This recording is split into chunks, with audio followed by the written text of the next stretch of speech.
இன்னைக்கு லீடர்ஷிப் டாபிக்கில் ஒரு மேனேஜர், ஒரு ஹெச்ஓடி, ஒரு கோச்சு, ஒரு லீடராக இருக்கிறவங்க தான் டீமில் இருக்கக்கூடிய ஒரு ஹை பர்ஃபார்மிங் எம்ப்ளாயை எப்படி ஐடென்டிஃபை பண்ணுறது? இப்போ ஹை பர்ஃபார்மிங் எம்ப்ளாயி அப்படின்னா யாரு அப்படிங்கிறது தான் இன்னைக்கோட டாபிக். நீங்கள் திங்க் பண்ணுறது நல்ல ப்ராடக்டிவிட்டி கொடுப்பார், he is high performing employee நீங்கள் கன்சிடர் பண்ணிடுவீங்க. பட் அவரோட கல்ச்சர் பார்க்கும்போது பூரா இருக்கும், பட் நீங்கள் அதை பாதர் பண்ண மாட்டீங்க. ஸோ இதுதான் நீங்கள் செய்யக்கூடிய மைனஸ். அப்போது ஹை பர்ஃபார்மிங் கல்ச்சர் அப்படிங்கிறது, ஹை பர்ஃபார்மிங் எம்ப்ளாயி அப்படிங்கிறது ரெண்டுக்குமே டிஃப்ரெண்ட் இருக்கு. கல்ச்சர் இல்லாமல் ஹை பர்ஃபார்மிங் எம்ப்ளாயை நீங்கள் ஐடென்டிஃபை பண்ண முடியாது. ஹை பர்ஃபார்மிங் பண்ணுறாரு ஆனால் கல்ச்சர் இல்லை, அப்போ he is not a high performing employee. ஒரு ஆர்கனைசேஷனில் கல்ச்சர் உள்ள பர்சனை செலக்ட் பண்ணி ஆவரேஜாக இருந்தாலும் you are giving a training education அப்படின்னா அவர் நல்ல ஒரு கிரேட் ஹை பர்ஃபார்மிங் எம்ப்ளாயாக வருவார். ஸோ அப்போ ஒரு லீடராக, ஒரு கோச்சாக நமக்கு நல்லா தெரியணும், ஒரு ஹெச்ஓடியா யார், who is the right high performing employee. அப்போ அந்த ஹை பர்ஃபார்மிங் எம்ப்ளாயிக்கு என்னென்ன க்ரைட்டீரியாஸ் இருக்கும், என்னென்ன கேட்டகரி வைஸ் அவரை நம்ம செக்ரிகேட் பண்ணுவோம், என்ன ஸ்கில்ஸ் எல்லாம் அவருக்குள்ள இருந்தால் அவர் ஹை பர்ஃபார்மிங் எம்ப்ளாயி. திரும்ப சொல்கிறேன், கொடுத்த வேலையை பயங்கரமாக செய்கிறாரு, ஸ்மார்ட்டாக செய்கிறாரு, குயிக்காக செய்கிறாரு, எஃபிஷியண்ட்டாக செஞ்சு முடிச்சிடுறாரு அப்படிங்கிறதுனால he is not a high performing employee. அவரோட கல்ச்சர் ப்ளஸ் பர்ஃபார்மிங் பண்ணக்கூடிய திறன், இந்த ரெண்டு விஷயத்தை பார்த்து தான் he is the right high performing employee நீங்கள் டிசைட் பண்ணணும். சரி, ஃபர்ஸ்ட் பாயிண்ட் நான் சொல்கிறேன், நோட் பண்ணிக்கோங்க. They can lead others and set an example even without the title. நீங்கள் ஒரு எம்ப்ளாயிஸை பார்க்குறீங்க, ஹீஸ் எ ஜூனியர் லெவலில் இருக்காரு, இல்லை ஒரு சீனியராகவே இருக்கட்டும், ஒர்க் பண்ணிட்டு இருக்காரு. பட் அவருக்கு எந்த டெஸ்டினேஷன் இல்லை, நார்மலாக ஒர்க் பண்ணிட்டு இருக்காரு. But that employee they can lead others and set an example even without the title. அடுத்தவங்களுக்கு முன்னுதாரணமா இருக்காரு, ஒரு மோட்டிவேட்டரா இருக்காரு, டிசிப்ளினா இருக்காரு, ஒரு கேரக்டரிஸ்டிக் பர்சனா இருக்காரு, கரெக்ட் டைம் பஞ்சுவாலிட்டியா வராரு, டைம் மேனேஜ்மெண்ட் அவர்கிட்ட இருக்கு, ரெஸ்பெக்ட் இருக்கு, ஒரு முன்னுதாரணமா இருக்காரு அப்படின்னா அவரு தான் நம்ம சொல்ற ஃபர்ஸ்ட் கேரக்டர் உள்ள பர்சன். அப்போ டைட்டில் மேட்ரே இல்லை. நீங்கள் நினைப்பீங்க, ஓ இவர் பெரிய மேனேஜராக இருக்காரு, இவர் ஹை பர்ஃபார்மிங் பர்சன் நினைப்பீங்க. இல்லை, title is the not a matter. யார் வேலை செய்கிறா, அவங்க வேலை செய்கிறது மூலமாக என்ன மாற்றங்கள் அந்த டிபார்ட்மெண்ட் நடக்குது, அந்த ஆர்கனைசேஷன் நடக்குது, ஸோ அதுதான் இம்பார்ட்டன்ட். ஸோ இப்போ அந்த பர்சனை நம்ம ஐடென்டிஃபை பண்ணணும், அவர் தான் high performing employee. First point. Second, they always find solution and don't complaint about problems. எப்பவுமே ஒரு எம்ப்ளாயிட்டு ஒரு ஒர்க்கு கொடுத்தீங்கன்னா சரி சார் பண்ணுறேன்னு போவாங்க. அவங்களுக்கு எதுவுமே தெரியலினாலும் அந்த ப்ராப்ளத்தை திரும்ப திரும்ப சொல்லக்கூடிய person is not a high performing employee. But don't complaint about the problems கொடுக்காம they always find the solution அப்படின்னா அவர் தான் செகண்ட் பாயிண்ட் படி பார்க்கும்போது அவர் தான் ஹை பர்ஃபார்மிங் எம்ப்ளாயி. மூணாவது ஃபேக்டர் என்ன இருக்கும் அவர்கிட்ட, they are humble in victory and take ownership for mistakes. ஒரு எரர் ஆன உடனே எஸ் சார் மிஸ்டேக் பண்ணிட்டேன், I done a mistake, we correct it அப்படிம்பார். அந்த வார்த்தையை நீங்க கேட்டவுடனே கண்டுபிடிச்சா he is the high performer. Error ஆனோன்னு என்ன சொல்றாரு, I done the mistake, we will correct it, we would correct it அப்படிங்கிறார். ஸோ அப்பவே நீங்க ஐடென்டிஃபை பண்ணிடலாம் இந்த வார்த்தை யூஸ் பண்ணிக்கிறது.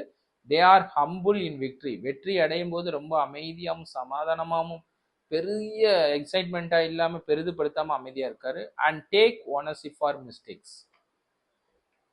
Fourth, they support and celebrate their colleagues progression. பாருங்க, தான் வெற்றி அவர் பெருசா நினைக்க மாட்டாரு, தான் டிபார்ட்மெண்ட்ல யாரு ஜெயிச்சாங்க அவங்களோட வெற்றியோட அவங்களோட செலிப்ரேட் பண்ணுவாங்க. அப்ப என்ன நினைக்கிறாரு அவரு, தான் வெற்றி ஒன்று நம்மளோட கொலீக்ஸோட வெற்றி முக்கியம், நம்ம சப்பார்டினேட்டோட வெற்றி முக்கியம் அப்படின்னு திங்க் பண்ணுவார். So he is the right person. அவர் தான் சப்போர்ட் பண்ணுவார், செலிப்ரேட் their colleagues progression. அவங்களோட சின்ன சின்ன ஸ்மால் வெற்றியும் கூட பெரிய அளவுக்கு பாராட்டுவார், ரிகனைஸ் பண்ணுவார், செலிப்ரேட் பண்ண பார்ப்பார். So he is the right employee for the fourth. Fifth, they protect their time and energy for what is important. என்ன ஒரு அற்புதமான ஒரு கிரைட்டீரியா பாருங்க அந்த ஹை பர்ஃபார்மிங் எம்ப்ளாய்க்கு. They protect their time and energy for what is important. அவர் வந்து தேவையில்லாத இடத்துல தேவையில்லாத பர்சன்களோட டைம் ஸ்பெண்ட் பண்ண மாட்டார், தான் எனர்ஜியை வேஸ்ட் பண்ண மாட்டார். நீங்க தூரத்துல இருந்து பார்த்தாவே தெரியும் அவர் யாரு கூட பேசுறாரு, யாரு கூட பழகுறாரு, என்ன வார்த்தைகளை பயன்படுத்துறாரு. அவர் தான் ரைட் பர்சன். ஸோ அப்போ அந்த பர்சன் யாரு? They protect their time and energy for what is important. அவர் தான் right person.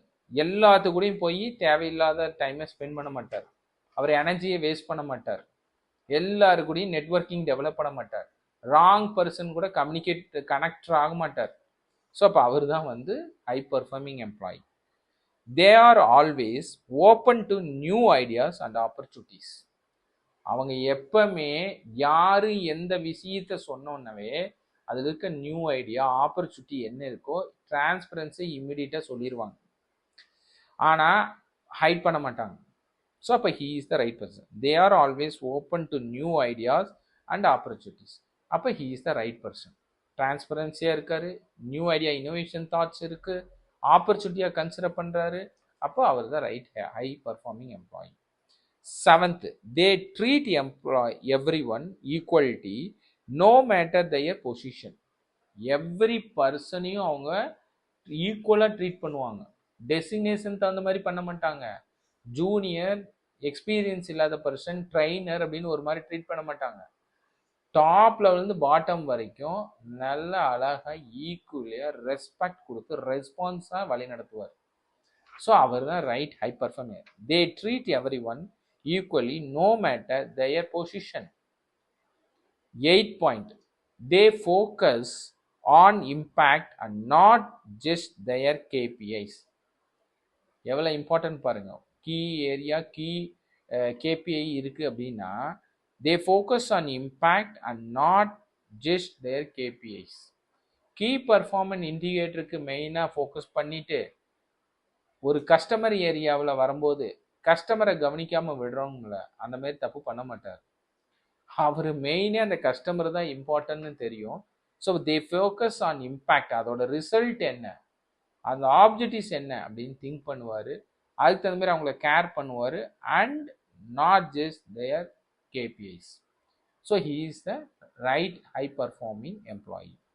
9th, they stand up against micro management. Micro மேனேஜருக்கு எகெயின்ஸ்டாகவும் இருப்பார், மைக்ரோ மேனேஜ்மெண்ட்டை அலோவ் பண்ணவும் விட மாட்டார். அப்போ ஓப்பனாக சொல்லிடுவார், சரிங்களா? அப்போ இவர் வந்து ஹை பர்ஃபார்மிங் எம்ப்ளாயி. சரி. 10th, they actively listen before they speak.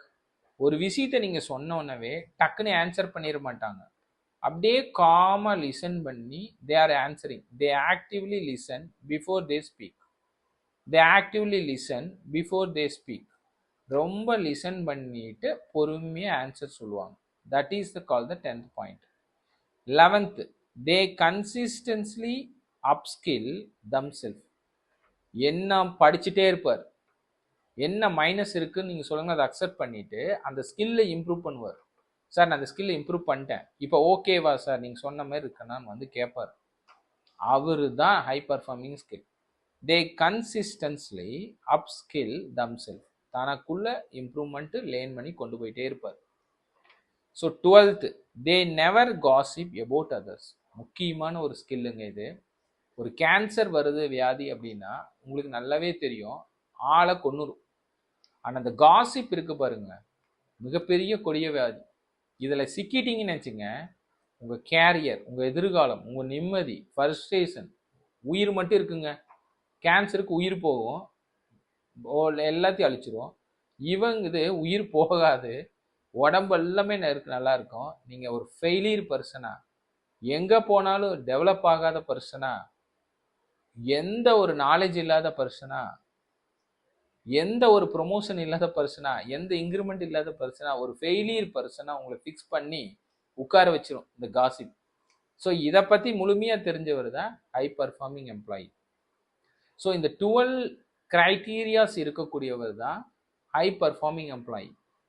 So இதை நீங்கள் நோட் பண்ணி வச்சுக்கோங்க. உங்கள் டீமில் யாரெல்லாம் இந்த மாதிரி இருக்கா அப்படின்னு நீங்கள் செக் பண்ணிங்கனாவே இதில் ஒரு 6 பாயிண்ட் இருந்தாலே போதும். 7 பாயிண்ட் வர்றாரு, பாஸ் ஆகிட்டார் 50% மேலே அப்படின்னாவே நீங்கள் ஒரு 60% அவரை ஹை பர்ஃபார்மிங் எம்ப்ளாயாக கன்சிடர் பண்ணலாம். ஸோ நான் திரும்ப ரிப்பீட் பண்ணுறேன், நோட் பண்ணிக்கோங்க. First point, they can lead others and set an example even without the title. Second, they also find solution and don't complain about problems. Third, they are humble in victory and take ownership of for mistakes. Fourth, they support and celebrate their colleagues' progression. Fifth, they protect their time and energy for what is important. Sixth, they are always open to new ideas and opportunities. Seventh, they treat everyone equally no matter their position. Eighth, they focus on impact and not just their KPIs. Ninth, they stand up against micromanagement and micromanager. 10th, they actively listen before they speak. They consistently upskill themselves. Consistently upskill themselves. 12th, they never gossip about others. Never gossip about others. Active listening before they speak. கன்சைஸாக பேசுவார், அர்த்தத்தோடு பேசுவார். So இந்த 12 clear sign of a high performing employee.